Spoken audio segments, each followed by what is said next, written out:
Hi everyone, my name is Carina. Today I'm going to be discussing how yoga serves as an embodied practice of spiritual psychology. So as many of you already know, yoga is an ancient tradition that's over 2,500 years old, and its origins can be traced back to the Indian subcontinent. It's become widely popularized over the centuries. It's been subject to many stages of evolution, and there's been much debate amongst contemporary scholars as to what constitutes a practice, given its comprehensive nature and the emergence of diverse practices. So I wanted to look at the practice from the lens of psychology. That's what inspired my thesis research. I'm still in the process of conducting research. I'll be working on my thesis through this summer. But I will be presenting just a framework and outline of the paper that I will be submitting shortly. Let's take a look at the history of the yoga tradition. So according to the archaeological findings and literary evidence, yoga is a product of several millennia, but the date of its inception remains unknown, mainly because the teachings were passed down through oral transmission in the beginning. Yoga's written history, however, dates back to the Indus-Sarasvati civilizations in northern India, circa 1500 to 1000 BCE, when the word yoga was first mentioned in the Rig Veda. The Rig Veda is is the oldest of four of collections of archaic hymns and sacred texts. And the last of the Vedas, the Upanishads, appeared somewhere between 800 to 500 BCE. And this series of sacred texts containing over 200 scriptures, along with the other Vedas, are thought to have provided the spiritual core and philosophical foundation upon which the yoga practice was built. So they presented yoga as a esoteric practice that required a great deal of introspection. It wasn't until the release of Patanjali's Yoga Sutras in the 4th century that yoga became known as a means to still the fluctuations of the mind, as we heard in earlier presentations. So most contemporary scholars and modern day practitioners of yoga are familiar with the Yoga Sutras and the 8-limb system that is presented. There is reference to the asanas, the physical postures. However, they are referenced in the sense that they are postures to support meditative practices. So one of the most important concepts that's highlighted in the Yoga Sutras is that that's expressed in verse 1.2, Yoga Chitta Vritti Nirodha. Chitta is a Sanskrit term that translates to mind. Vritti translates to fluctuations, and Nirodha translates to restraint or sensation. So this reads, yoga is a stilling of the fluctuations of the mind. Thank you, Professor Zoe, for this translation. And essentially, although there is mention of the postures, like I had said earlier, and other elements of a yoga practice, the Patanjali is really highlighting that yoga is a science of the mind that elicits conscious awareness. So that is what inspired me to look at the practice from the lens of psychology. So if we take a look at the origins of the field, psychology became a field distinct from that of philosophy in the 19th century.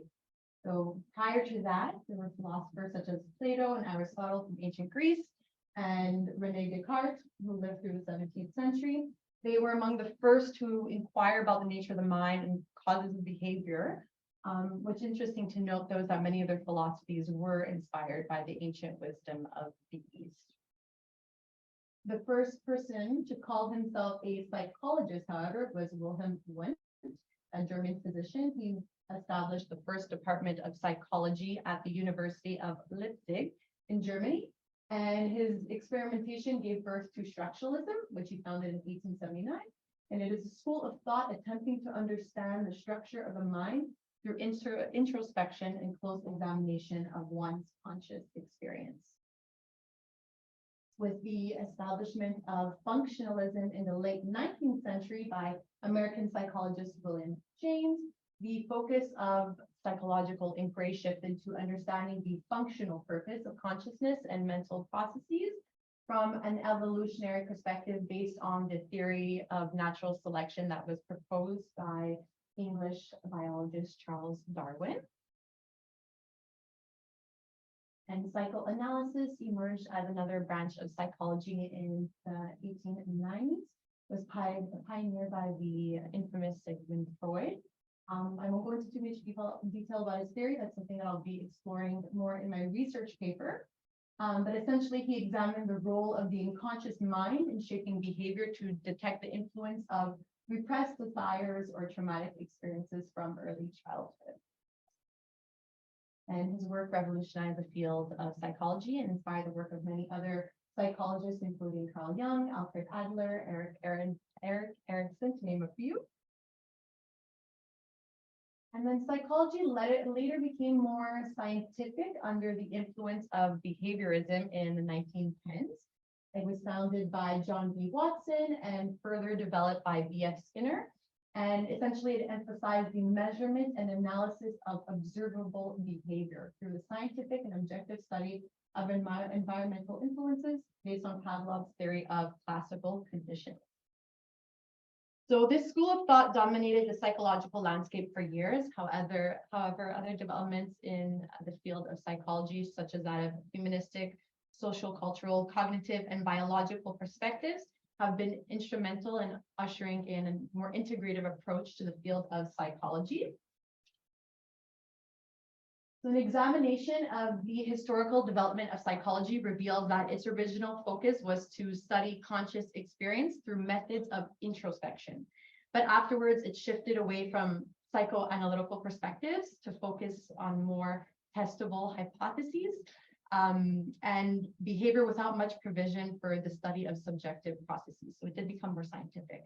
As stipulated by Cyril Birch, psychology having first bargained away its soul and then having gone out of its mind, seems now, as it faces an untimely end, to have lost all consciousness.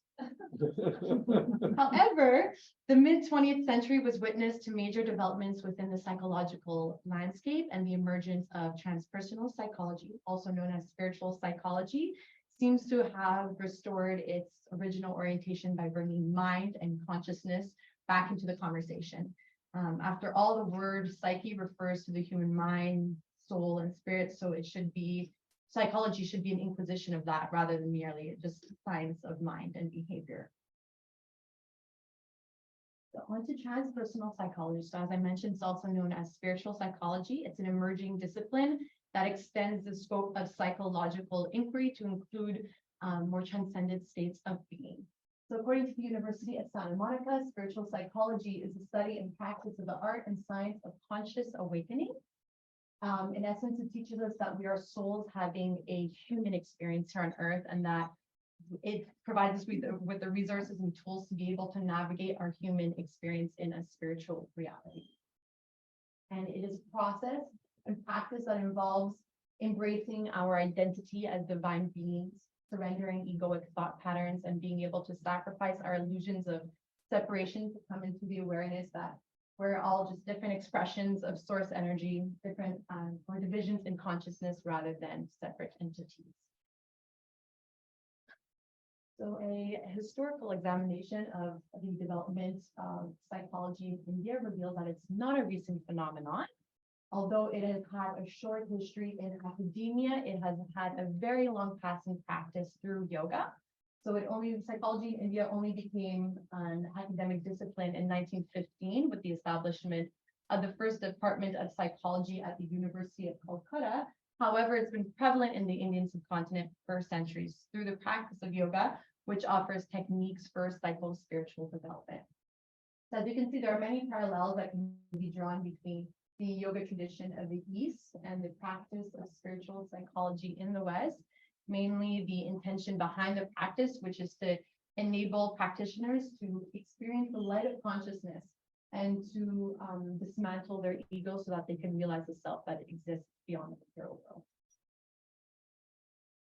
So according to Sankhya philosophy, which is one of the Sad Darshanas, one of the 6 ways of seeing in Hinduism, consciousness, which is termed as Purusha in the text, is clouded by a vortex of forces in the form of constantly fluctuating and coercive thoughts that are generated by the ego, and identification with the ego personality and its mental fluctuations leads one to believe that Prakriti, the material world, is a manifestation of consciousness rather than a projection of our minds. And this obscures the true nature of reality, which causes ignorance and only serves to perpetuate suffering. In order to recondition the mind, we need to disidentify with the ego to be able to acquire transcendental knowledge and to be able to realize the self, Purusha, that exists beyond the material world, beyond Prakriti. And yoga is prescribed as a method through which liberation, kaivalya, is achieved because it offers practitioners an opportunity to embody their knowledge. So I think this piece of artwork entitled Free Mind beautifully captures the concept of Sankhya philosophy. You can think of the birds as the chitta vrittis that we refer to in yoga philosophy, so the thoughts that are in constant fluctuation. And when we identify with these thoughts and the ego, that's what colors our experience, our perception of self and our experience in the world. And it's only when we learn to disengage with the ego that we return to a state of being that is characterized by a blank slate, a state of being a bhava that's free of attachment, free of ignorance. And that's when Purusha, consciousness, makes itself known, and we come to recognize that the soul and spirit exists beyond the body that we inhabit, beyond matter. So as expressed by Sri Aurobindo, an Indian philosopher, yoga is nothing but practical psychology. And given that yoga is a sophisticated empirical method for making philosophical postulates a living psychological experience, I would argue that yoga is a practical application of spiritual psychology, and that the tenets of spiritual psychology are deeply rooted in the yoga practice. This is not to say that yoga emerged out of spiritual psychology. I want to give credit to the yogis that they've been practicing this long before it appeared in the West, but rather that it is that yoga is an embodied practice of spiritual psychology in its own right. Oh, my clicker is not working. Oh. All right, here we go. So spiritual psychology has struggled to gain scientific merit in the West. Many researchers within the scientific community believe that the soul and spirit exist merely as psychological constructs or projections of the mind because they're not tangible. They don't have any material constitution. However, there are limitations in subscribing to this belief, given that human intelligence is not the highest possible manifestation of consciousness on Earth. So it's important to consider the possibility that metaphysics is a concept that goes beyond our comprehension, and that we shouldn't discredit it. So as expressed by Albert Einstein, as far as the laws of mathematics refer to reality, they are not certain. And as far as they are certain, they do not refer to reality. So I think this quote just further encapsulates this concept and reiterates the idea that we don't know all that there is to know about reality, and we need to keep an open mind because we're still in the process of discovering.